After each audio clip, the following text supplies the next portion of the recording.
So we ran a poll. How would you rate Disney's Wish? 134 votes. Yeah. With 43% of the vote, 5 stars. With 25% of the vote, 1 star. God. And then with 15% of the vote, 3 stars. So it's pretty hard split, right? Yeah. I think I personally gave it like a 4. Yeah. Because I really enjoyed it, like a lot. And it did do the one thing that I typically give a movie a 5 for. Mm-hmm. It did make me cry. Yeah. Like it teared up, and I wasn't like boo-hooing or nothing. It wasn't like when Shadow couldn't get out of the hole. God. Don't let him lie to you. He cried like a baby. And that was a Homeward Bound reference, just so we're all clear. It was, I really enjoyed it. It's classic. I mean, it's modern classic Disney. Yeah, I really enjoyed the animation. Yeah. Not only was it computer, but also like the background put me in mind of Sleeping Beauty. Yeah. In which the backgrounds for Sleeping Beauty took 10 years to make. That's crazy. Because it was all hand painted, and that's what Walt wanted. Jesus, that's a lot. But just how the background characters moved, that's what it reminded me of. Yeah. Because if you watch Sleeping Beauty today, you'd swear up and down a computer made the background. Yeah. Just how the people walk and the horses move. Yeah, yeah.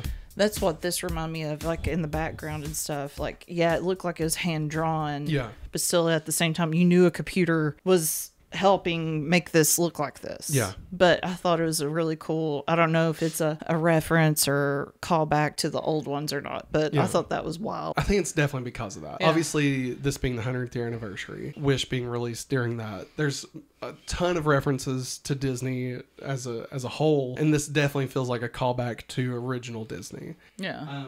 Like, I would say this is probably the closest to a merging of classic Disney and modern Disney that we've seen. Yeah. And I love this art style. I did not like it at all in the trailers. Yeah. Like, in the trailers, I just thought it was off-putting. I thought it was cool. I was like, ooh, it looks like it's drawn.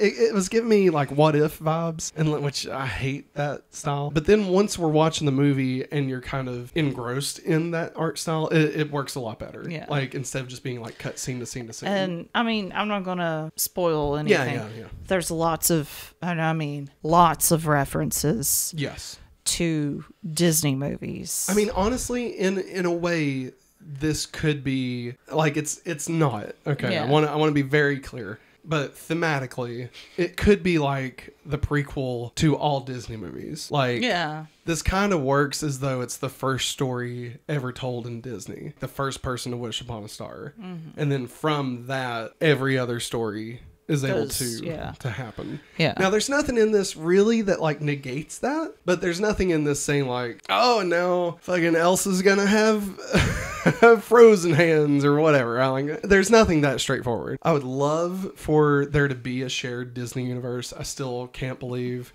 he's that still we're rooting not for it there yet. Ever since we've gotten the Wreck-It Ralph. Like, I know that was the Disney Princess's website, but like, I mean, that's why great. That's why that movie opened so high, was because of the Disney princesses. Let's not forget, like, the scene of all the princesses together. Like, that's what they marketed the whole movie on. Yeah. So yeah, it's really good if you like Disney movies. I think the villain's strong. Oh yeah, I love Chris Pine. I love him. He might be like my favorite villain since like. I'm trying to think. Maybe Jafar. Like, my favorite villain of all time is Maleficent from Sleeping Beauty. That's why I know so much about Sleeping Beauty, if you can't tell. Like, he's right up there. He's about as bad as she is. Yeah. I'm trying to think of any villains that like stand out in my mind. I mean, I guess like Scar. Ursula, Scar, Jafar. Yeah. I'd put him very high. Like, he's a solid villain. Yeah. Like, he sucks. Yeah, but he's also enjoyable to watch. Like, that's what makes him great. And he's so full of himself. He's so vain. Like, I love that. As Maggie was saying, there's tons of references throughout. Even like the main cast of characters are somewhat references. I don't want to give anything away, but there's just a lot of things in there that's just really cool. It's a lot. It's really cool. Also, Valentino the Goat. I mean, they basically gave that away in the trailers. Yeah, about him getting his voice. And what's his name again? Alan Tudyk. Yeah, Alan Tudyk. Yeah. Yeah. And how, if y'all could find the video of Disney showing how many characters Alan Tudyk's done for them over the years, starting with King Candy, and just watching him do Hey Hey's, the toucan from Encanto, I love Alan Tudyk. And then he did the Mad Hatter for the 100th celebration and King Candy. Then it shows him doing this one's voice. Yeah. I was like, how are you able to make your voice box do that? Yeah. It just blows my mind. And he was also in Spider-Man 2, the video game. Yeah.